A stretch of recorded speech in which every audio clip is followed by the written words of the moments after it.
BGMI अब ना सिर्फ FPS का बल्कि एक डिवाइस का भी गेम हो चुका है और सुनने में तो ये भी आ रहा है कि 165 FPS भी जल्दी लॉन्च होने वाला है। और डिवाइस का गेम मैं इसलिए बोल रहा हूँ जहाँ पर कि एक एंड्रॉइड 120 FPS देता है, वहीं पर आईफोन सिर्फ 90 FPS में उस 120 FPS को आराम से बीट कर सकता है। और अगर अभी भी आप 40 या फिर 60 FPS पर ही खेलते हो तो ये चीज आपको कभी भी मार्केट में सर्वाइव करने ही नहीं देगा। So let's assume if you have a 40,000 budget, तो आप एंड्रॉइड या फिर आईफोन में से कौन सा फोन 120 FPS के लिए चूज करोगे?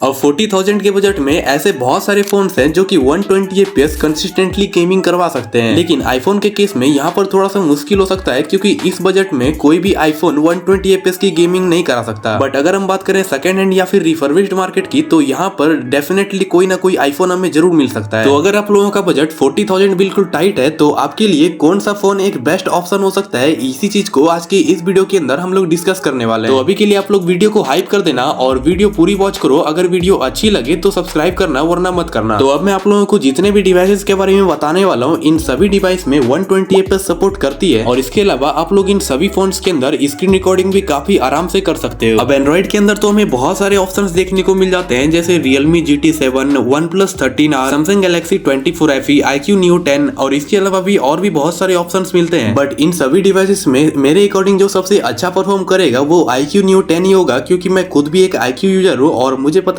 iQOO फोन कैसा परफॉर्म करता है। और इसके अलावा मैंने पास्ट में Realme भी यूज किया हुआ है, लेकिन उससे घटिया एक्सपीरियंस मैंने आज तक किसी भी फोन का नहीं देखा था। एंड इसके अलावा मैंने आईफोन के 120 FPS तो नहीं बल्कि 60 FPS पर ही गेम प्ले किया हुआ है और मुझे पता है कि आईफोन की एक अलग ही स्मूथनेस होती है, तो उससे मैं पता लगा सकता हूँ कि आईफोन की 120 FPS में कैसी स्मूथनेस होती होगी। तो अभी के लिए हम लोग एंड्रॉइड की तरफ से iQOO Neo 10 या फिर रिफर्बिश्ड iQOO 13 लेने वाले हैं और आईफोन की तरफ से 13 Pro या फिर 14 Pro लेने वाले हैं, और ये दोनों ही सेकंड हैंड या फिर रिफर्बिश्ड रहने वाला है। और वीडियो में आगे चल के मैं आप लोगों को ये भी बता दूंगा, अगर आपको इन फोन को इस प्राइस में परचेस करना है तो आप लोग कहां से परचेस कर सकते हो। अभी सबसे पहले हम इन फोन्स की परफॉर्मेंस टेस्ट कर लेते हैं और ये देखने वाले हैं कि इन दोनों में से कौन सा परफॉर्म अच्छा कर सकता है। तो अभी आईफोन 13 Pro के अंदर हमें एप्पल की तरफ से आने वाला A15 बायोनिक चिप देखने को मिलता है, जो कि 5nm हेक्सा कोर प्रोसेसर है। और एप्पल की A15 बायोनिक चिप की एंतुतु स्कोर 8,50,000 के आसपास है, जो कि काफी ज्यादा अच्छा परफॉर्म कर सकता है क्योंकि ये एप्पल की चिप है और ये आईफोन के साथ काफी ज्यादा ऑप्टिमाइज भी होती है, जिससे हमें आईफोन में गेमिंग करते वक्त काफी ज्यादा अच्छा परफॉर्मेंस मिलता है। लेकिन ट्विस्ट तो यहीं पर आ जाती है जब iQOO में सिर्फ और सिर्फ 35K के अंदर ही iQOO Neo 10 जैसी डिवाइस ऑफर कर रहा है, जिसका एंतुतु स्कोर आईफोन 13 Pro से भी 2x है, मतलब 2 मिलियन के आसपास आता है। क्योंकि iQOO Neo 10 के अंदर हमें Qualcomm Snapdragon 8s Gen 4 की प्रोसेसर देखने को मिलती है, और जहां पर Snapdragon का नाम जुड़ जाए वहां पर तुम लोग एंतुतु स्कोर की टेंशन तो भूल ही जाओ। अभी तक ये लोग 4 मिलियन प्लस तक पहुंच चुके हैं। और अभी हम लोग इन फोन्स की गेमिंग एक्सपीरियंस के बारे में भी बात करने वाले हैं, लेकिन उससे पहले हम लोग ये देख लेते हैं कि बैटरी और चार्जिंग में से कौन सा फोन अच्छा परफॉर्म करता है। अभी iQOO Neo 10 के अंदर हमें 7000 mAh की बैटरी देखने को मिलती है, जो कि आराम से हमें 5 से 6 घंटे की स्क्रीन रिकॉर्डिंग के साथ गेमिंग करवा सकती है। और वहीं पर हमें आईफोन 13 Pro के अंदर 3000 mAh की बैटरी देखने को मिलती है, जो कि अगर न्यू रहे तो हमें 4 से 5 घंटे की गेमिंग विद स्क्रीन रिकॉर्डिंग भी करवा सकता है। लेकिन अगर आप ये रिफर्बिश्ड बाय करोगे तो वहां पर आपको 85 के आसपास बैटरी हेल्थ मिलेगी, जिसके अकॉर्डिंग आपको 2.5 से 3 घंटे की गेमिंग विद स्क्रीन रिकॉर्डिंग की मिल सकती है। अब देखो यार, अगर आप लोग आईफोन परचेस करने का सोच रहे हो तो आपको 2-3 चीजों के साथ कंप्रोमाइज तो करनी ही पड़ेगी, जैसे कि अपना बैटरी हो गया, दूसरा स्लो चार्जिंग हो गई, और सबसे बड़ा चीज हीटिंग प्रॉब्लम को ले लो। लेकिन वहीं पर अगर हम एंड्रॉइड लेते हैं तो हमें एंड्रॉइड के अंदर ऐसी कुछ भी प्रॉब्लम देखने को नहीं मिलती है, उल्टा हमें वहां पर फास्ट चार्जिंग मिलती है, बड़ी बैटरी मिलती है। और इसके अलावा आजकल हमें मिड रेंज वाले एंड्रॉइड के अंदर भी वेपर चैम्बर कूलिंग सिस्टम देखने को मिलने लग रहा है। और अभी जहां पर आईफोन 13 Pro के अंदर हमें बस 20 वाट की चार्जर देखने को मिलती है, वहीं पर हमें iQOO Neo 10 के अंदर 120 वाट की फास्ट चार्जिंग देखने को मिलती है, जो कि ऑलमोस्ट आधे घंटे के अंदर ही आपके फोन को फुल चार्ज कर देगा। और यहाँ पर चार्जिंग और बैटरी की दोनों की डिफरेंस काफी ज्यादा है एंड्रॉइड और आईफोन के बीच में। तो अभी हम लोग एंड्रॉइड एंड आईफोन के दोनों के ही गेमिंग परफॉर्मेंस के बारे में बात कर लेते हैं कि आखिर हमें ये कैसी स्मूथनेस दे पाएगा। तो देखो यार, मैं सबसे पहले आप लोगों को एक बात क्लियर कर देना चाहता हूँ, मैं आप लोगों से झूठ नहीं बोलूंगा कि आईफोन 13 Pro आपको 120 FPS पे गेम प्ले करा सकता है। अब क्योंकि आईफोन 13 Pro अभी के टाइम पर 4 साल पुराना हो चुका है, लेकिन अभी भी वैसी ही स्मूथनेस है। बट प्रॉब्लम तो तब हो जाती है जब इसके अंदर हमें 120 FPS कंसिस्टेंटली नहीं मिल पाते, और वो भी तब जब आपने इसमें कोई भी कूलर नहीं लगाया हुआ है। अगर आप इसमें कूलर लगा देते हो और रिकॉर्डिंग वगैरह भी ऑफ रखते हो तो आपको इसके ऊपर 120 FPS कंसिस्टेंटली मिलेगी। बट इतनी फैसिलिटी किसी के भी पास नहीं रहती, तो मैं मान के चलता हूँ कि आप लोग इसमें 90 FPS की गेमिंग करोगे। और अगर आप लोग इसमें 120 FPS करने की सोच रहे हो तो बैटरी काफी फास्ट गिरती है, जिस वजह से आप अगर सोचते भी हो तो भाई वो नहीं कर पाओगे। लेकिन अगर आपको याद हो तो यहाँ पर मैं 13 Pro की बात कर रहा हूँ, और अगर मैं 14 Pro को ला दूं तो यहाँ पर पूरा गेम चेंज हो जाता है। अब 14 प्रो के अंदर आपको डायनेमिक आइलैंड भी देखने को मिलता है, बट यहाँ पर भी आपको सी टाइप का सपोर्ट नहीं मिलता। खैर गाइस यार, अभी तक अगर आप लोगों को वीडियो पसंद आ रही है तो जल्दी से सब्सक्राइब कर लो, क्योंकि 1K कंप्लीट होते ही चैनल मोनेटाइज होने वाला है। और यहाँ पर 14 प्रो के साथ हमें एक और प्रॉब्लम देखने को मिलती है कि 40K के बजट में आपको मैक्सिमम जगह पर 14 प्रो नहीं मिलेगा। आई नो 40K के बजट में ये मिलना थोड़ा मुश्किल है, बट अगर आप लोग थोड़ा बहुत और गहराई से रिसर्च करते हो तो मे भी आपको मिल जाए। और अगर आपको मिल जाता है तो आप इसके अंदर 120 FPS की गेमिंग भी कर सकते हो। देन 14 प्रो मिलने के बाद आपको एंड्रॉइड की तरफ जाने की जरूरत नहीं है, क्योंकि एंड्रॉइड कभी भी आईफोन की बराबरी कर ही नहीं सकता। अब एंड्रॉइड में फिर चाहे वो IQ ही क्यों ना हो, क्योंकि भाई मैंने आईफोन के अंदर उसकी बुलेट रजिस्ट्रेशन देखी है, जहाँ पर आपको एंड्रॉइड के अंदर ऐसा फील होगा कि मैंने उसे 6-7 गोली मार दी लेकिन वो फिर भी नहीं मरा। और वहीं पर आप आईफोन के अंदर बस बंदे को 4-5 गोली चिपका दो, वो आराम से खत्म है। अब मुझे पता है ऐसा होता तो नहीं है, लेकिन आईफोन के अंदर ऐसी फीलिंग आती है। तो अगर आप लोगों को 40K के बजट में आईफोन 14 प्रो मिल जाती है तो आप लोगों को एंड्रॉइड की तरफ जाने की कोई भी जरूरत नहीं है। बट आपको अगर 13 प्रो तक ही मिलती है और आप एक पक्के आईफोन लवर हो तो ही उस फोन को परचेज करना। और बाकी अभी हम इन दोनों फोन्स के कैमरा एंड डिस्प्ले के बारे में भी बात कर लेते हैं। तो अगर मैं IQ Neo 10 या फिर रिफर्बिश्ड IQ 13 में देखूं तो यहाँ पर इनकी कैमरा भी काफी ज्यादा अच्छी है। मतलब इस प्राइस रेंज में एंड्रॉइड जितने अच्छे कैमरा ऑफर करता है उससे कई गुना अच्छा है, लेकिन आईफोन को कैमरा में कोई भी फोन मुझे नहीं लगता कि हरा सकता है। अब आईफोन के अंदर जो 3 बड़ी कमियां थी, पहला इसका हीटिंग प्रॉब्लम, दूसरा चार्जिंग और तीसरा बैटरी की प्रॉब्लम, ये सभी मैंने ऑलरेडी बता दिया। और फिर इन तीनों प्रॉब्लम को हटाकर आईफोन को और किसी भी चीज में कोई भी एंड्रॉइड फोन पीछे नहीं कर सकता। और फिर यहाँ पर डिस्प्ले के मामले में हो सकता है कि IQ Neo 10 या फिर IQ 13 पीछे कर दे, क्योंकि हमें IQ फोन के अंदर 144 हर्ट्ज की डिस्प्ले देखने को मिलती है। और इसके अलावा IQ और आईफोन दोनों ही फोन्स में सैमसंग के डिस्प्ले यूज होते हैं। तो मतलब आप लोग समझ सकते हो, जब एक ही कंपनी सेम प्रोडक्ट अलग अलग ब्रांड्स को दे रही होगी तो उसमें कोई भी कमी नहीं होगा। मेरे कहने का मतलब ये, किसी कंपनी को वो लो क्वालिटी और किसी कंपनी को हाई क्वालिटी का प्रोडक्ट दे दे, ऐसा हो ही नहीं सकता। बस यहाँ पर रिफ्रेश रेट का ही फर्क होगा, इसके अलावा ये दोनों ही डिस्प्ले सेम है। और अभी फाइनली हम लोग बात कर लेते हैं कि आपको आईफोन 14 प्रो या फिर IQ Neo 10 इन दोनों में से कौन सी डिवाइस की तरफ जाना चाहिए। अभी देखो यार, मुझे भी पता है आप अगर 40K के बजट तक जा रहे हो तो इसका मतलब ये है कि आप इसमें कोई हैवी टास्क ही करने वाले हो, आप इसमें स्नैपचैट तो डाउनलोड करोगे नहीं। और बाकी जहां तक बात रही लाइव स्ट्रीम करने की, कॉम्पी खेलने की या फिर स्क्रीन रिकॉर्डिंग करके कंटेंट क्रिएशन करने की, तो ये दोनों ही फोन्स काफी ज्यादा बेहतर है। इन दोनों में से आप किसी भी फोन के अंदर कर सकते हो। बट अगर आप लोग कंटेंट क्रिएट करने की सोच रहे हो तो हो सकता है कि आईफोन 14 प्रो में आपको आगे चल के कुछ ना कुछ प्रॉब्लम फेस करने को मिले। इसमें से पहली प्रॉब्लम तो ये होगी कि आपको इसमें स्टोरेज कम होने के कारण स्टोरेज की टेंशन हो सकती है। और दूसरी प्रॉब्लम तो ये होगी कि आप आईफोन के अंदर कोई भी फोटो एडिटिंग ऐप फ्री में यूज नहीं कर पाओगे, वो आपको पेड ही यूज करना पड़ेगा। और वहीं पर अगर आप लोग एंड्रॉइड की तरफ जाते हो तो वहां पर इनमें से कोई भी प्रॉब्लम आपको देखने को नहीं मिलेगा। तो अभी ये चीज आपको देखना पड़ेगा कि क्या आईफोन में इतने सारे प्रॉब्लम होने के बाद भी आप अपनी जर्नी को स्टार्ट कर पाओगे। अगर आप लोग कर सकते हो तो डेफिनेटली आप लोग आईफोन की तरफ जाओ। और अगर आपको नया फोन चाहिए और कोई भी प्रॉब्लम नहीं चाहिए तो भाई आप लोग एंड्रॉइड के IQ Neo 10 की तरफ जाओ। तो अभी यही थी आज की वीडियो, और अगर वीडियो पसंद आई हो तो वीडियो को हाइप कर देना एंड चैनल को सब्सक्राइब भी कर लेना अगर पसंद आई हो तो। और बाकी अभी के लिए आप लोग इस वीडियो पे टैप करके ये भी देख सकते हो, मैंने इसके अंदर भी काफी अच्छे से डिटेल में जानकारी दी है।